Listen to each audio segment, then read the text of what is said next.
The massive council chamber fell silent as the airlock doors parted. Commander Marcus stepped forward, the first human to set foot in the galactic hub. His heart raced, but his face remained calm as he led his small team into the vast hall filled with hundreds of alien representatives. Species designation: human. Planet of origin: Earth. Classification: Deathworld, Category 5, announced the automated system.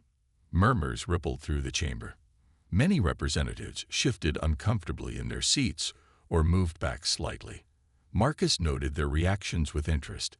He'd been briefed on how the galaxy categorized planets, but seeing the effect firsthand was different. "Welcome, humans," said Council Leader Trell, a tall being with pale blue skin and 4 arms.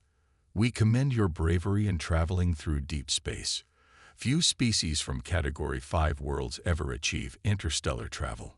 Marcus nodded respectfully. "Thank you for the welcome. Earth is eager to join the galactic community."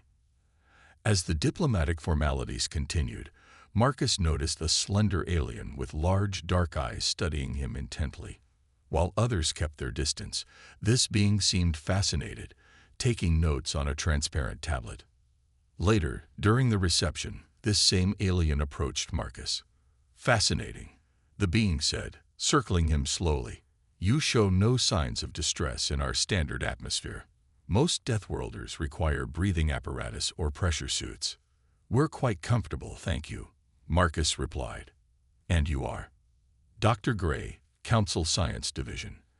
I specialize in xenobiology." The alien's eyes narrowed. "Would you mind if I scan you?" "Non-invasive, of course." Before Marcus could respond, an alarm blared through the chamber.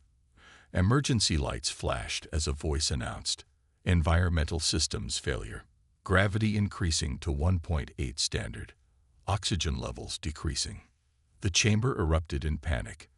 Many aliens collapsed immediately, while others scrambled for emergency equipment. Marcus quickly organized his team. "Help anyone you can reach. Standard rescue procedures." Dr. Gray watched in amazement as the humans moved efficiently through the chamber, seemingly unaffected by conditions that incapacitated most other species. They carried smaller aliens to safety zones and helped distribute emergency breathing devices. "You're not using protective gear," Dr. Gray said, struggling to remain upright. Marcus shrugged as he helped stabilize an injured alien. "This gravity is only slightly higher than Earth's, and we can handle lower oxygen for short periods." After engineers restored normal conditions, Marcus found himself summoned to an emergency council meeting. The atmosphere was tense. "What we witnessed today is concerning," said a reptilian counselor named Drax. "These humans moved freely in conditions that disabled our security forces. They should be classified beyond Deathworlder status." Council Leader Trell raised her 4 hands for silence. "Commander Marcus, your people's assistance today saved lives." But Counselor Drax raises valid security concerns. Dr. Gray stepped forward. "If I may, leaders, what we witnessed wasn't typical Deathworlder behavior. Those species survived through aggression and brute strength. The humans showed restraint, coordination, and altruism. That's unprecedented." The debate continued for hours. Marcus watched as the galaxy's most powerful beings argued about where humans fit in their careful categorization of life forms. Finally, Trell addressed Marcus directly. "We extend an invitation for Earth to join the Galactic Council." Relieved murmurs filled the room, but Trell raised her hand. "However, there will be restrictions until we better understand your capabilities." Marcus nodded, knowing this was only the beginning.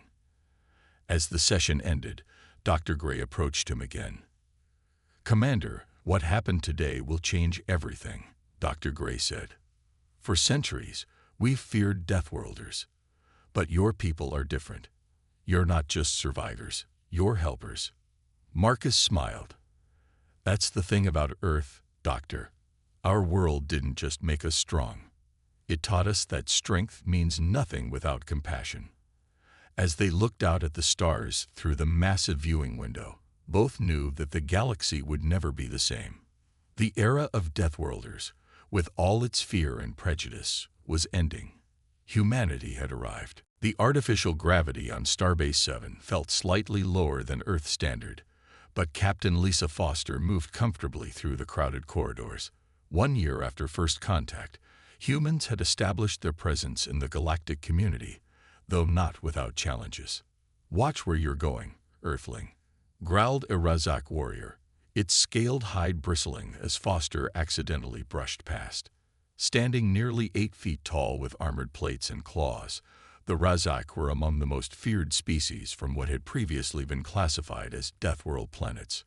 "My apologies," Foster replied calmly, maintaining eye contact despite the Razak's intimidating posture. The alien seemed surprised by her lack of fear, snorted, and moved on.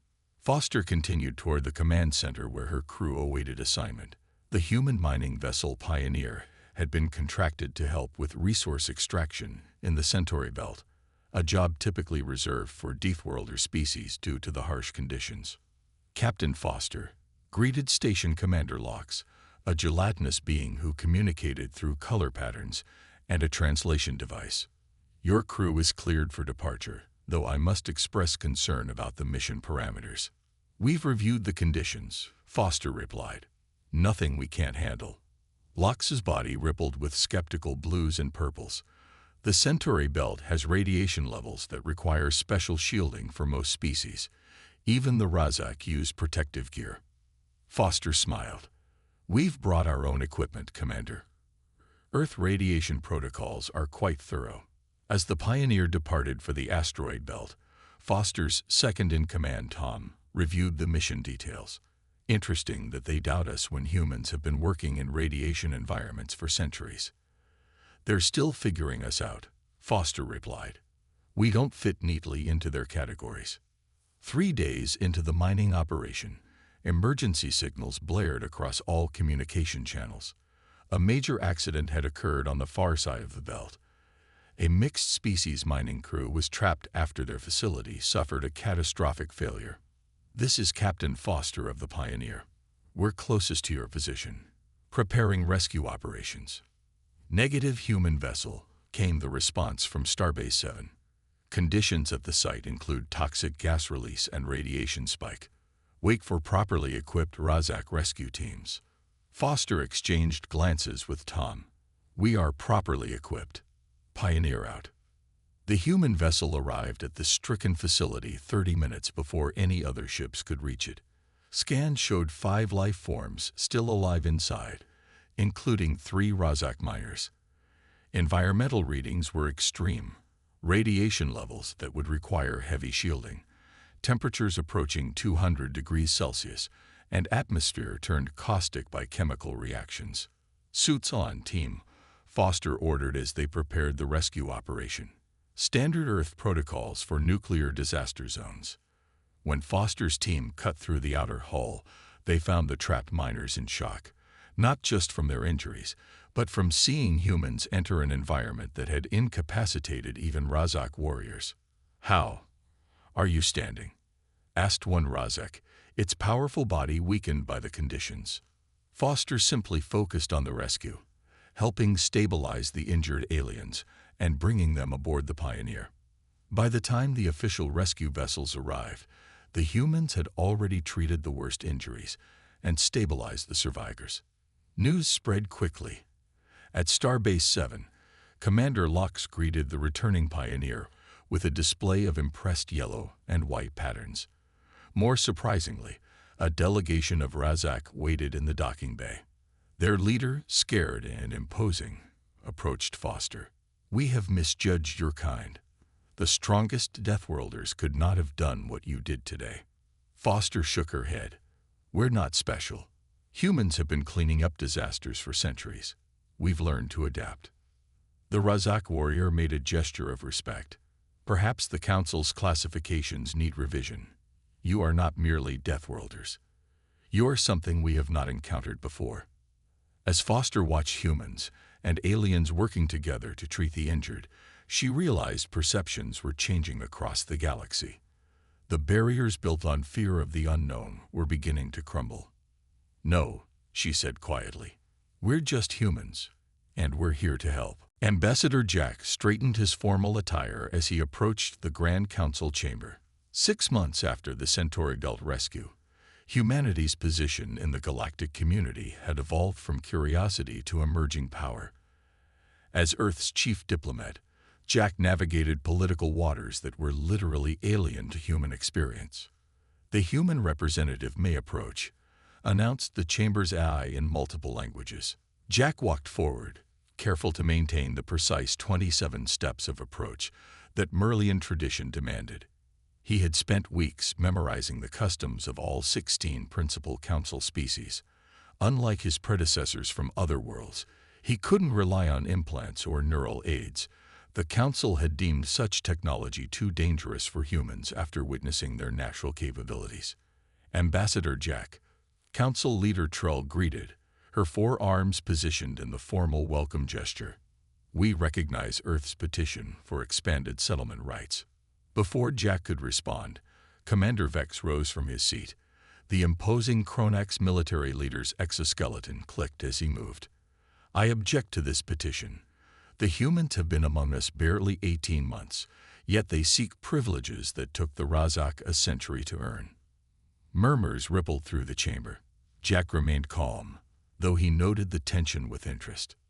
"With respect, Commander," Jack replied, "Earth is not requesting special treatment, merely equal consideration based on demonstrated capabilities." Vex's compound eyes fixed on Jack. "Your species has not proven itself trustworthy. You hide your true nature. The rescue at Centauri Belt revealed abilities beyond what you initially disclose." "We disclosed everything relevant," Jack countered evenly. "Humans have adapted to environmental challenges throughout our history. Our ability to withstand radiation and toxic environments comes from centuries of technological development and biological hardiness." From the science section, Dr. Gray stood. "If I may address the Council, my research confirms the human statement. What makes humans unique is not just physical resilience, but adaptability. They evolved on a world of constant change, seasons, climate shifts, varying radiation levels. Unlike traditional Deathworlders who specialize for specific harsh conditions, humans generalized." Vex's exoskeleton rattled with agitation. "All the more reason to restrict them. A species that can adapt to any environment could spread unchecked." The debate continued for hours, with various council members raising concerns or support. Jack answered each question patiently, occasionally demonstrating human adaptability in real time by adjusting to changing chamber conditions designed to test his responses. During a recess, Dr. Gray approached Jack in the antechamber. "Fascinating performance. You showed no discomfort when they lowered the temperature, yet my scans indicated your core temperature remained stable." Jack smiled. "Humans come from a planet with polar ice caps and equatorial deserts. We've lived in every climate zone Earth offers." "It's not just physical," Dr. Gray observed. "You've mastered 16 species diplomatic protocols in months. Most representatives require years." "Necessity drives adaptation," Jack replied simply. Their conversation was interrupted by Commander Vex, who approached with several aides. "Enjoy your small victories, human. The old order is changing. But remember, before you arrived, my kind were the apex predators of 3 systems. We know how to protect our interests." After Vex departed, Dr. Gray's coloration darkened with concern. "He speaks for a significant faction. They fear what you represent, the end of established hierarchies." When the council reconvened, Jack listened as Trell announced their decision. Earth's petition for expanded settlement rights is granted, with conditions. Additionally, the Council has authorized Dr. Gray to establish a new classification framework, as Deathworlder no longer adequately describes the human capacity. As the session ended, Jack felt both satisfaction and concern. Humanity had taken another step into the galactic community, but had also gained powerful enemies. In the observation lounge overlooking the galaxy's spiral arm, he considered the possibilities. "The Deathworlder era defined this galaxy for 10,000 years, Dr. Gray said, joining him. Species were categorized by the harshness of their homeworlds, with power and status awarded accordingly. And now, Jack asked. Now humans are here, Dr. Gray replied simply. Everything will change. Lieutenant Alex watched his small team train on the modified gravity platform. 5 humans preparing to represent Earth in a competition no one expected them to survive, let alone win. The Trial of Worlds was traditionally dominated by species like the Razak and Kronex, the galaxy's elite warriors from harsh environments. Again, Alex ordered as Kate picked herself up from the platform floor. The gravity had just shifted from 3 times Earth normal to nearly 0 in seconds. I've never seen anyone train like this, remarked Dr. Gray, who observed from behind a protective barrier. Most species focus on their natural advantages. Humans don't really have natural advantages, Alex replied. We're not the strongest, fastest, or toughest, but we can become comfortable with being uncomfortable. Commander Vex had issued the challenge publicly 2 weeks earlier. Humans would face the trial, a series of survival challenges on planets with extreme conditions. If they succeeded, Earth would gain full voting rights in the Council. If they failed, restrictions would tighten. He expects us to refuse or die trying, Alex had told Ambassador Jack when accepting the assignment. On the day of the trial, thousands gathered at the Galactic Arena to witness the event. Alex's team stood ready, 5 ordinary humans against champions from worlds far harsher than Earth. First challenge. Gravity well, announced the Arena AI. Contestants will retrieve markers while gravity increases progressively to 8 times standard. The Razak champion, with its dense muscle structure, moved confidently into the arena. The mighty Kronax representative, Commander Vex himself, followed. Alex nodded to his team. Remember your training. Controlled movements. Work together. As gravity increased, other species began to struggle. By 4 times standard gravity, 3 competitors had withdrawn. The Razak moved slowly but steadily. Vex, in his powered exoskeleton, continued methodically collecting markers. The humans approached the challenge differently. Instead of fighting against the increasing gravity, they adapted their movements, crawling, rolling, using momentum rather than strength. When one team member tired, another took over. Fascinating, Dr. Gray commented to Ambassador Jack as they watched. They're using the conditions against their opponents. By the time gravity reached 6 times standard, only the Razak, Vex, and the human team remained. At 7 times, even the mighty Razak champion could barely move. Vex's exoskeleton servos whined in protest. But the humans kept going, working in short bursts, retrieving the final markers as they practically crawled across the arena floor. When the challenge ended, the human team had collected the most markers. Impossible, Vex growled through his translator.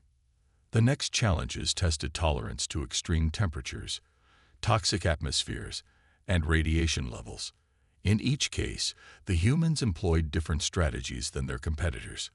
Where the Deathworlders relied on natural resistance, the humans used teamwork, tools, and creative problem-solving. During the radiation challenge, Alex's team rigged a series of reflectors from their equipment to create safe zones. In the temperature test, they rotated duties to prevent anyone from suffering prolonged exposure.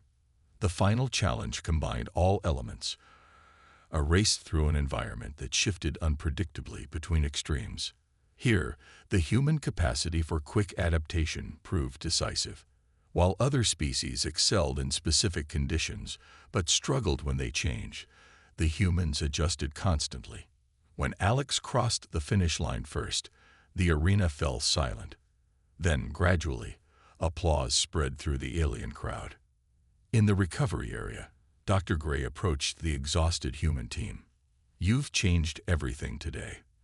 The galaxy has operated under the assumption that specialization for extreme conditions was the evolutionary pinnacle. You've demonstrated that adaptability is superior.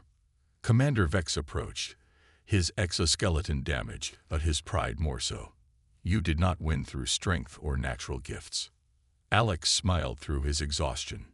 No, We won because on Earth, we learned that survival isn't about being the strongest in one environment. It's about adapting to change. As news of the human victory spread across the galaxy, species that had long been marginalized for evolving on milder worlds began to see possibilities they never imagined. The rigid hierarchy of Deathworlders was crumbling. The era of specialized dominance was ending. The age of adaptation had begun. The first reports came from the outer colonies, a strange illness affecting the Razak. 3 of their mining outposts had gone silent. When investigation teams arrived, they found the once mighty warriors weakened, their armored skins softened and vulnerable. Within weeks, similar cases appeared among the Kronex. By month's end, every former Deathworlder species had reported cases, except humans. Tom reviewed the data in the quarantine lab aboard the medical ship Mercy. As Earth's leading xenobiologist, he had been dispatched to work alongside Dr. Gray when the Galactic Council declared an emergency.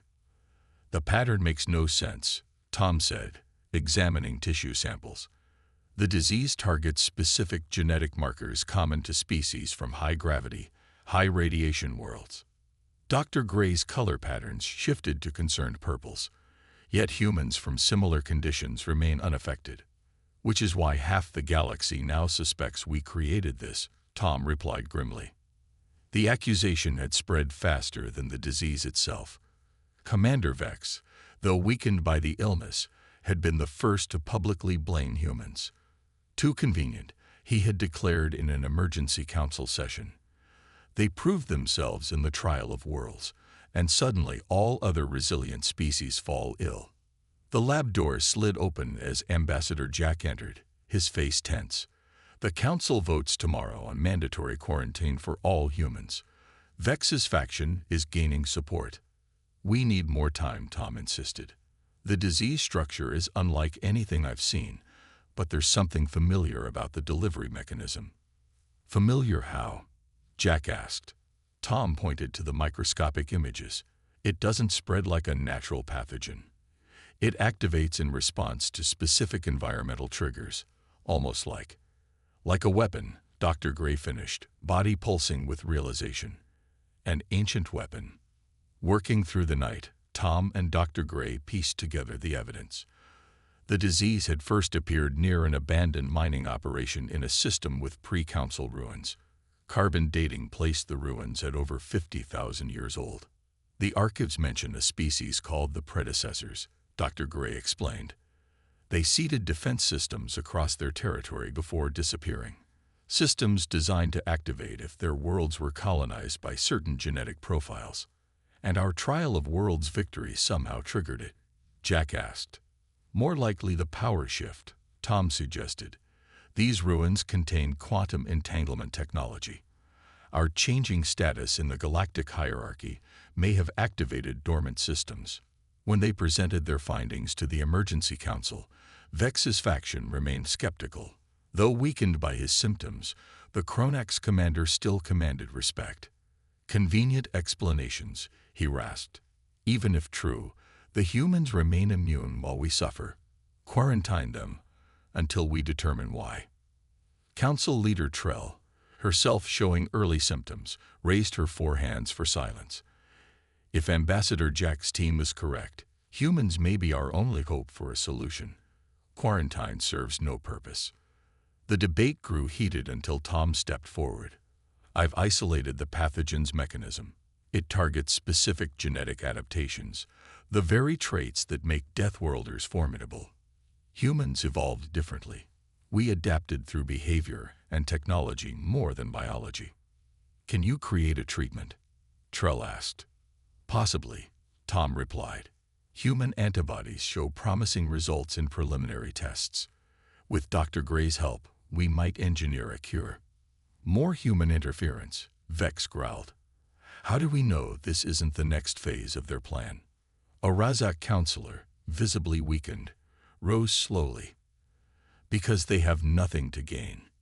If they wanted to replace us, they could simply wait for us to die." As the council chamber erupted in argument, Tom turned to Dr. Gray. "We're running out of time. The disease progression is accelerating. Outside the chamber, Jack found Tom and Dr. Gray huddled over a data terminal. The vote is delayed. Political deadlock. What's our next move? Tom looked up, his expression grim but determined. We don't need their permission to help. I've identified the source, an installation in the Proxima system. If we can reach it, we might find the original pathogen design. The Council won't authorize such a mission, Jack warned. Then we go unofficially, Tom replied, before it's too late. As they walked toward the docking bay, Dr. Gray's colors shifted to determined blue. The disease spreads faster every day. Soon, the entire power structure of the galaxy will collapse. Maybe, Jack said quietly. That's exactly what needs to happen. Captain Foster stood on the bridge of the Mercy, watching as her small fleet approached the quarantined Razak homeworld. 6 ships, all crewed by humans, carried the precious cargo, treatment doses synthesized from modified human antibodies. After 3 weeks of frantic work, Tom and Dr. Gray had created a viable cure. Razak Defense Command rejects our approach, reported the communications officer. They're threatening to fire. Foster sighed. The plague had spread to 17 systems now. The mighty Razak, once the galaxy's premier warriors, were particularly hard hit. Nearly 30% of their population showed symptoms, their famous armored hides softening, their strength fading. Open a direct channel, Foster ordered. When the connection established, she spoke clearly. Razak Command, this is Captain Foster of Earth Medical Fleet. We carry treatment for your people. Your defense systems cannot harm our ships, and you know it. Let us help you. After a tense silence, the response came. Approach on designated vector. Any deviation will be considered hostile. As the ships descended to the Razak capital, Foster saw the evidence of the plague's impact. The normally bustling spaceport was nearly empty. Few Razak moved about, and those who did moved slowly, painfully.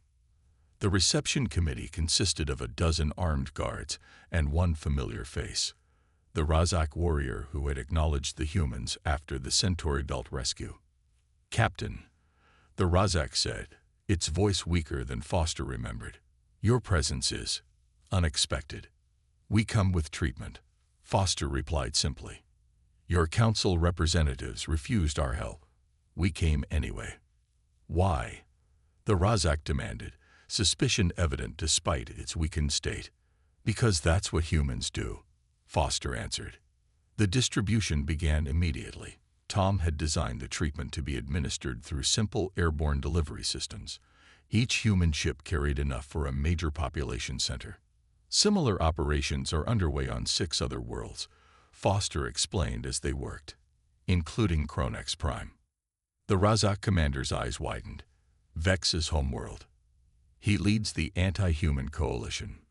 People need help, Foster shrugged. Politics doesn't change that. 3 days into the distribution, Foster received an urgent message from Tom. We've tracked the source, an ancient installation on a moon in the Proxima system. Dr. Gray and I are headed there now. The cure works, but it's temporary. We need to deactivate the source. Meanwhile, on the small, airless moon, Tom and Dr. Gray approached the sealed entrance to the predecessor facility. Scans showed the interior was flooded with radiation and toxic gases. The environment inside exceeds safety parameters for all known species, warned their survey drone. Not quite all, Tom replied, checking his specialized environmental suit. Humans have been dealing with radiation hazards since we split the atom. We've learned a few tricks. My protective gear will not withstand those conditions for more than minutes, Dr. Gray said, colors shifting to concerned indigos. Then I'll go alone, Tom stated. Guide me through the control systems remotely. Inside the ancient facility, Tom moved carefully through corridors designed for beings long extinct. The radiation levels would be lethal to any unprotected organism, and even with his suit, time was limited. Following Dr. Gray's guidance, he located the central chamber. It's some kind of automated defense system, he reported, studying the still-functioning machines. designed to activate if Deathworlder species gained too much influence. The predecessors feared biological dominance, Dr. Gray explained through the comm. They programmed their systems to maintain balance. Tom worked quickly, interfacing his equipment with the alien technology. The system detected a power shift after the trial of worlds. It interpreted the rising status of Deathworlder species as a threat. "Can you deactivate it?" Dr. Gray asked anxiously. "Better," Tom replied. "I can reprogram it. The predecessors wanted balance, not extinction. I'm feeding it current data about the new equilibrium, with humans included."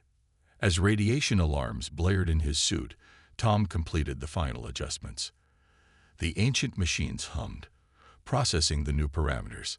"It's accepting the updates," Tom reported, voice strained. "The pathogen production is shutting down." When he emerged from the facility, his suit damaged and his body showing signs of radiation exposure, Dr. Gray waited anxiously. "Did it work?" the alien scientist asked. Tom nodded weakly. "The plague should stop spreading. The existing cases will respond to the treatment now." As their ship departed, Dr. Gray turned to Tom. "You risk your life for species that would have quarantined your entire race." Tom smiled despite his pain. "That's the thing about humans. We don't help because it's logical. We help because it's right." The Grand Council chamber had never been so full. Representatives from all member worlds crowded the tiered seating, with thousands more watching via holographic feeds across the galaxy. 2 months after the plague was contained, the Council had convened for what many called the most significant session in a millennium. Ambassador Jack stood ready as Council Leader Trell called the session to order. Her 4 arms moved in perfect ceremonial synchronicity, though she still showed slight signs of weakness from her bout with the plague. "We gather today to address matters of fundamental importance to our shared future," Trell announced. "The classification system that has organized our society for 10,000 years requires revision." Jack glanced at the Razak and Kronax delegations. Their representatives had recovered, thanks to the human-developed treatment, but many still bore visible marks of their ordeal. Commander Vex sat rigidly in his place, his once imposing exoskeleton now supported by medical augmentations. "Ambassador Jack, step forward," Trell directed. "Earth has submitted a proposal for a new classification framework. The floor is yours." Jack moved to the central speaking platform. "Honorable representatives, recent events have demonstrated the limitations of defining species by the harshness of their homeworlds. The Deathworlder classification created an artificial hierarchy that almost led to disaster." He activated a holographic display showing various worlds, including Earth. "I propose we abandon these categories entirely. A species should be judged by its actions and contributions, not its origin." Commander Vex rose slowly. The chamber fell silent. This was his first public address since the plague. The human speaks of abandoning tradition when it no longer favors them. Convenient. Jack remained calm. "With respect, Commander, our proposal benefits all worlds, not just Earth. The predecessor's defense system activated because it detected dangerous imbalance in the old hierarchy. Balance is what we seek." "Balance," Vex challenged. "Your kind brought medicines to our worlds even as we voted to quarantine you. You claim to seek balance while demonstrating superiority." "Not superiority," Jack corrected. "Difference. Humans don't thrive because we're stronger or more resilient than Deathworlders. We thrive because we adapt, cooperate, and help one another, including those who fear us." Dr. Gray stepped forward from the science section. "The Council requested my evaluation of human actions during the crisis. My findings are clear. When faced with extinction-level threat, humans prioritized saving others over securing advantage. This behavior is consistent across their history." A Razak representative rose next. "My world would have lost millions without human intervention. Their ships came despite our defenses, bringing treatment when we were too proud to ask for help." One by one, representatives shared similar stories. Human teams delivering treatments, Technicians repairing critical infrastructure, doctors working until exhaustion to save alien lives. Trell called for silence as the testimonies continued too long. We have heard enough. The evidence supports a fundamental reconsideration of our classifications. The vote was not unanimous, but the outcome was clear. The ancient Deathworlder system would be replaced with a new framework based on demonstrated capabilities and contributions rather than planetary origins. As the session ended, Jack found himself approached by Commander Vex. The Kronax leader moved with difficulty but maintained his dignity. "Your proposal succeeded," Vex stated flatly. "It wasn't about winning," Jack replied. Vex studied him with compound eyes that had seen millennia of galactic politics. "Perhaps that is what we fail to understand about humans. You could have let the plague run its course. You would have inherited the galaxy." "That's not who we are," Jack said simply. Later, Jack joined Captain Foster and Tom on the observation deck, overlooking the spectacular nebula that housed the galactic hub.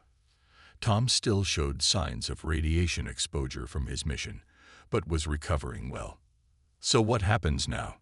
Foster asked, watching the swirling cosmic gases outside. "Everything changes," Jack replied. "The Council has commissioned a new exploratory fleet with mixed species crews. They've asked for human captains and first officers." Tom smiled. "Not conquerors, then. Partners." "That was always the goal," Jack said, gazing at the stars their ancestors had dreamed of reaching. "The era of Deathworlders defined this galaxy by fear and competition. Our era will be defined by something else." "Adaptation," Foster suggested. "Cooperation," Jack corrected. "Turns out that's humanity's real superpower." As ships from 100 worlds moved through the cosmic dance outside the viewport, the three humans watched in contented silence. The galaxy's future would be written not by the strongest species, but by those most willing to help others survive and thrive. The age of Deathworlders was truly over. Humanity had arrived, bringing not dominance, but hope.